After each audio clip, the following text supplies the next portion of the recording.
वसई विरारमध्ये सलग तिसऱ्या दिवशी पावसाची संततधार पाहायला मिळते, त्यामुळे नागरिकांच्या चिंतेत भर पडली आहे। कालपासून सखल भागात पाणी साचले, ते अद्याप ओसरलं नाहीये। अनेक ठिकाणी घरांमध्ये, दुकानांमध्ये अजूनही पाणी आहे। जनजीवन विस्कळीत झालेलं आहे।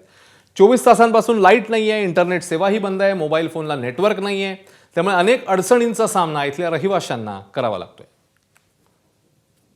वसई विरार शहरामध्ये दुपारनंतर पावसाचा जोर पुन्हा एकदा वाढलेला आहे।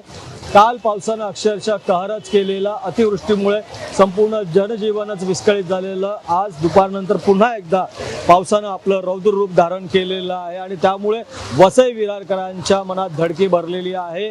कालचं पाणी जे आहे अजूनही ओसरलं नाही। अनेक भागामध्ये जलमय वातावरण आहे, रस्ते पाण्याखाली आहेत, लोकांच्या घरामध्ये पाणी आहे, दुकानात पाणी शिरलेलं आहे। अतोनात नुकसान नागरिकांचं या पावसामुळे झालेलं आहे। पश्चिम रेल्वेची वाहतूक सेवा ही विस्कळीत चाललेली आहे, संत गतीने सुरू आहे। नालासोपारा आणि वसईच्या काही ट्रॅकवर पाणी अजूनही भरलेलं आहे। 24 तास झालेले आहेत, तर अजूनही लाईट वसई विरारमधली आलेली नाही आहे। इंटरनेट सेवा बंद आहे, मोबाईलचे रेंज बंद आहे। त्यामुळे जे बाहेर नातेवाईक आहेत ते काळजीमध्ये आहेत, कारण इकडे वसई विरार आणि नालासोपाराच्या जे राहणारे आहेत नातेवाईक, त्यांचे फोन लागत नाही आहेत। संपूर्ण हाल बेहाल हे वसई विरारकरांचे झालेले आहेत। पावसाचा जोर वाढतोय, त्यामुळे वसई विरारकरांच्या काळजात धडकीही अजून भरते। प्रभाकर कुडालकर, एबीपी माझा, वसई।